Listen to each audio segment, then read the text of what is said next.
Hello. Where are you right now? In front of the roaring flames, I was at a loss for words when my husband's call came in. Answering the phone, my husband seemed completely unconcerned about my anxiety as he casually spoke. I'm at my parents' house right now. I came to pick up something I forgot, and I thought I'd stay overnight again. Mom told me to take it easy, so there you have it. My husband, who knew nothing, calmly continued to spin his usual web of lies. It seemed he intended to stay leisurely in his childhood home, just as the fire was raging through it. My anger burned as fiercely as the flames. Sure, go ahead. But your childhood home is burning down right in front of my eyes, I said. Upon hearing those words, my husband's voice trembled with shock. What?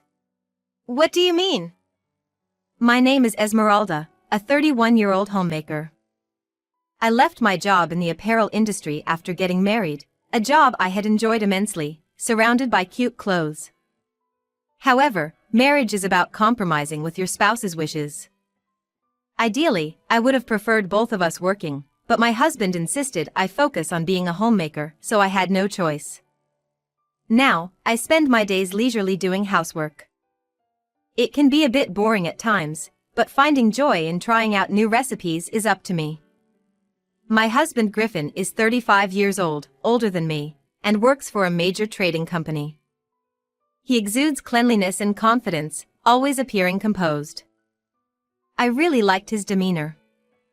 We met through a friend's introduction, started dating thanks to his approach, and our relationship has been great ever since. Even after we started dating, my husband has always been considerate and kind to me. I never really had much experience with dating during my school days, especially since I attended an all-girls school. So, it felt like my dream come true.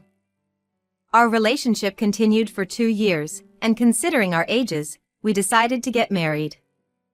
He's a family-oriented person with a good income, so you could say he's an excellent husband. Thanks to him, I can focus on household duties, and I'm really grateful. I didn't dislike my job, but perhaps it was a case of always wanting what you don't have. One thing that concerns me, though, is my husband's demanding job. Lately, my husband seems to be extremely busy with work. He's constantly working overtime, returning home late, often arriving back home after I've gone to bed. Furthermore, even on his precious days off, he's consumed by meetings and preparations and frequently ends up going to the office. Still, he manages to maintain a sharp appearance and heads to work diligently every day. I wonder if this is what it means to be an elite. But what concerns me even more is my husband's health. No matter how strong a worker he is, it's meaningless if he breaks down physically. Judging by his energetic daily commutes, it seems his spirit hasn't waned. He's admirable and truly dependable as a husband. Nevertheless, as a wife, I should at least create a space that promotes his health and well-being. With that in mind, I immerse myself even more in household chores. We may miss each other and feel lonely at times, but it's all for the sake of our family. May my husband stay healthy and full of energy for a long time. I just need to continue supporting him day by day with all my heart. With these thoughts in my heart, I keep striving to do my best for my beloved husband every day. Time passed, and before we knew it, another season had come and gone for us as a couple. My repertoire of cooking has expanded, and I've steadily improved my skills as a homemaker. Nevertheless, I'm confident in my abilities, but I rarely have the opportunity to showcase them to anyone other than my husband. I cook everything from delicious dishes to health-conscious ones. Perhaps I've become a better wife than I thought. Meanwhile, my husband still appears to be incredibly busy with work, and in fact, he seems to be working more overtime than before. Looking back, we've had fewer and fewer chances to converse. Recently, he only comes home about half the week and often spends the night at his parents' house, which is somewhat closer to his workplace. Efficiency-wise, it might make sense, but the frequency is just too high. No matter how work-focused he is, I can't help but feel a bit frustrated.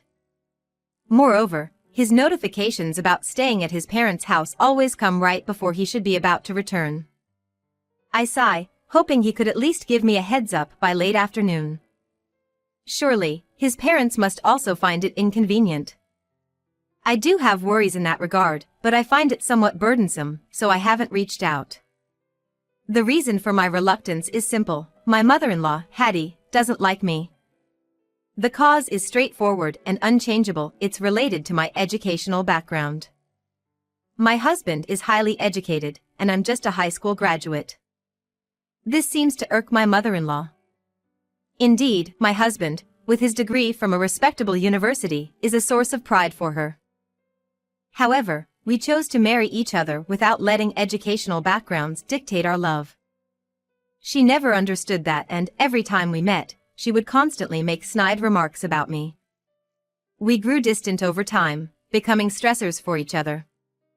My husband tried to mediate between us, but that's now a thing of the past. Our home and my in-laws' home aren't that far apart physically.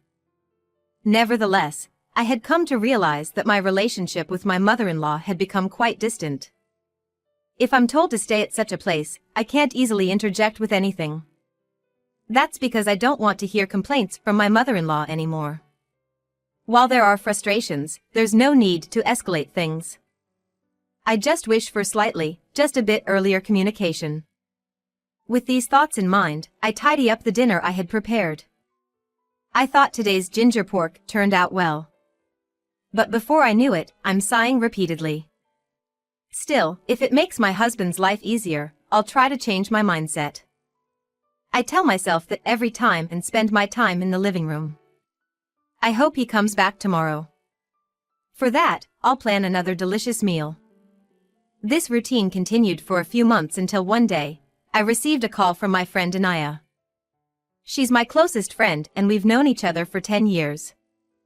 Coincidentally, her company is a business partner of my husband's company. She usually contacts me with a high level of enthusiasm, but this time, something was different. It was clear that this was a serious conversation. "Hey, Esmeralda, do you have time this weekend? I've got something to discuss." It was a curious atmosphere, but it didn't seem like the kind of topic to be discussed over the phone. Although it was a few days in advance, I decided to accept her invitation, mentally preparing myself for whatever it might be. On the appointed day, I met my friend at our usual izakaya. It's a quiet and cozy place for a drinking establishment. It's our favorite spot, and we usually spend time here. "Sorry, I need a drink to talk about this," my friend said, as she energetically poured herself a glass of draft beer. "It's okay, but what's going on?" "This isn't like you," I replied, taking a sip of my beer. Cold beer is always comforting, no matter the situation. "Here's the thing, it's about Griffin," she began. "There are rumors at my company that he's having an affair." Her sudden statement made me spit out my beer. I had never even imagined that my husband could be involved in an affair. "Come on, stop it." "There's no way that's true," I exclaimed. However, as she stared at my face, my friend wore a serious expression. It became clear to me that this was no trivial matter. According to my friend who continued speaking, it seems my husband is involved with a female colleague who works under him. It seems one of my friend's coworkers happened to see them holding hands while walking together. After that, they carefully observed the two at work and it indeed appeared that there was a connection beyond just professional. "I thought this might be a mistake on our part, but I wanted to let you know," my friend said after downing the remaining drink in one go, wearing a relieved expression. Simultaneously, she gripped my hand firmly, looking at me intently. "If there's anything I can do to help, please tell me. We're friends, after all." I did feel sadness and shock. It was only natural to feel that way when confronted with the possibility that your beloved might be cheating. However, my gratitude for my friend and her dependable support outweighed these feelings. "Yeah, thank you. You're the best, Anaya." My friend, who had secretly shared this painful truth with me and offered her support, was truly remarkable. To honor her intentions, I decided to investigate my husband's situation. Upon returning home, I contemplated my husband's usual behaviors. As I thought about it more carefully, there were indeed many aspects that seemed unnatural. His frequent reliance on his parents for the days he worked overtime was one thing, and going out dressed formally on weekends was another. But no matter how much I thought about it, I couldn't find any answers. So, to ascertain the truth, I decided to hire a private investigator. I never imagined I'd find myself in such a situation, so I often consulted my friend whenever needed. I felt anxious and nervous because I couldn't let my husband find out. However, this worry turned out to be entirely unnecessary. After all, my husband rarely came home, and our lives had become a series of passing each other by. As long as I continued to avoid him and go about my life, there wouldn't be any problems. I reminded myself to stay the same as usual, as always, and carried on with my daily routine. I found solace and a mix of emotions in living alongside a husband who showed no signs of noticing anything. 2 weeks after the investigation, I received a report from the private investigator confirming the end of their inquiry. The results were grim. On the day my husband had claimed to be visiting his parents, he was actually at a hotel with his female subordinate. I can't believe my husband actually. In my head, I had acknowledged the possibility. However, deep down, I had still believed in my husband. Faced with the cruel truth, tears welled up uncontrollably. I went over the investigation details meticulously in the living room. Feeling anxious being alone, I asked a friend to join me, and we spent the night talking and drinking. But more than sadness, another emotion started to surface: anger at being betrayed. I made up my mind to divorce my husband and resolve this matter once and for all. Over the next few days, I started taking action without informing my husband. I began with finding a new place to live and planning the move. Surprisingly, this went smoothly, and preparations for the divorce were progressing steadily. I had also already arranged for a lawyer. With so much to do, I was so busy that I hardly had time to dwell on my sadness. Then one night, my friend called me. "Hey, there's a huge crowd outside your husband Griffin's parents' house. It's on fire." His parents' house was on the way from the station to my friend's house. I knew the location because they had helped me before when I was facing harassment from my in-laws. "What? Are you serious? I'll head there right away." I was in the middle of folding laundry, but I couldn't afford to waste any time. I rushed to my in-laws' house. My relationship with my mother-in-law had been strained, but in such a serious situation, there was no time for that. Based on the phone conversation, I knew that both my mother-in-law and father-in-law were outside and safe. That was the only reassuring information I had. When I arrived at my in-laws' house, several fire trucks were already fighting the blaze with water. Still, the flames raged, and the house looked drastically different. This was a serious situation. I hurriedly tried to contact my husband. No matter how angry or resentful I might be, this was something I had to convey. I quickly took out my smartphone, and just as I did, I received a call from my husband. "Hello. Where are you right now?" My husband spoke cheerfully without a trace of concern, completely unaware of my turmoil. "I'm at my parents' house right now. I came to pick up something I forgot, and I thought I'd stay here again today. My mom told me to take it easy, so here I am." My husband, who knew nothing, calmly told yet another lie, seemingly as relaxed as always.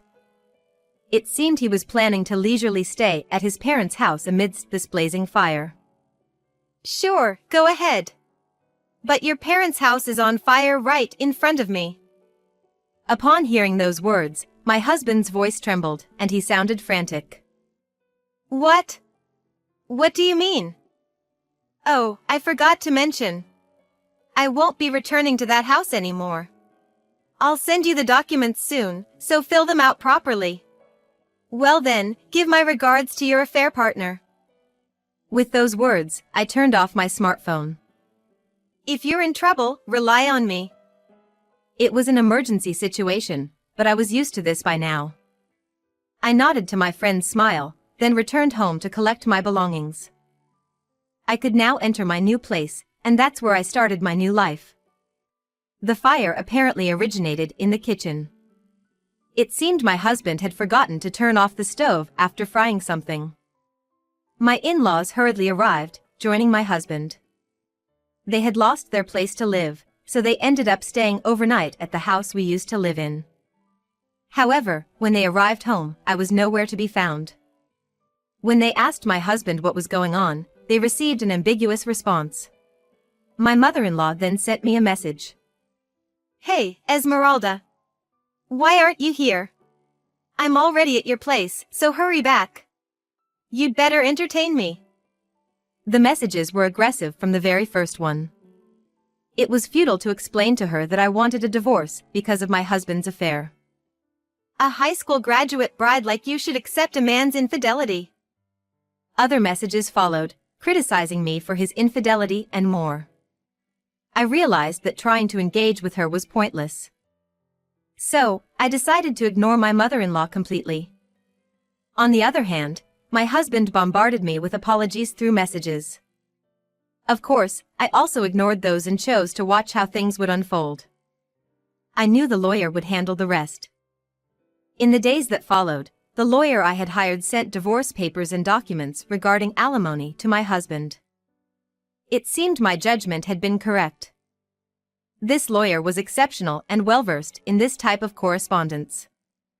Initially, my husband hesitated, but when presented with a multitude of evidence, he had no choice but to accept. He desperately pleaded for a simple divorce, but I had made it clear that I would not back down. This seemed to perplex my husband, and he was likely concerned about the impact on his job. In the end, he reluctantly signed the documents. My mother-in-law, who was present, continued to berate me as a gold-digging woman until the very end. Her harsh words could have led to defamation lawsuits. According to the lawyer's advice, she eventually fell silent and sulked. It's apt to say it was like she had a bitter pill to swallow, given her expression. I felt relieved hearing the lawyer talk with a smile. Afterward, my ex-husband apparently had a very difficult life. Alimony, property division, and financial support for his parents seemed to have stretched his finances to the limit. Moreover, at work, his affair and divorce became public knowledge, and he was viewed with disdain by his colleagues. Unable to bear their judgmental gazes, he requested a transfer to another department. This new department was where he wouldn't have to interact with anyone, essentially a miscellaneous tasks department with many senior employees. He faced bullying every day, and it seemed to be taking a toll on his mental health. His affair partner, too, couldn't withstand the scrutiny and chose to resign promptly. This was despite their affair being merely a fling with no deep love. My ex-husband explained that it was just him seeking young companionship with a casual attitude. Thus, these two people had dramatically altered their lives for a brief fling. However, I was no longer aware of the alimony, as it was paid using the funds my ex-in-laws provided for rebuilding their house. I heard rumors that my ex-husband had become a recluse, and his once beautiful looks had gone to waste. My friend kept sharing these stories during our drinking sessions. The person who replaced my ex-husband told her about it during their conversations, as she was always kind to women but harsh with male employees. On the other hand, I was leisurely job hunting with a substantial amount of money in hand. It seemed I was going to work at a shop run by a friend's acquaintance. They had recently opened the shop, and it was already attracting many customers, so they were short-staffed.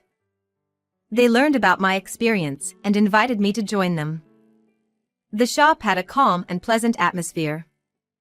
Additionally, the shop manager, like me and my friend, was a confirmed bachelor and a senior. I found it quite reassuring to have these experienced seniors to guide me in various aspects of life. As I had more time to think, I started contemplating new ways of living. From now on, I was a free woman. I could experience anything that piqued my interest. With dependable senior colleagues to guide me, I was ready to step into a new world. Thinking about it, the sadness of divorce disappeared, and I became more optimistic. My path in life from now on was filled with exciting possibilities. The thought of it makes me feel excited even now.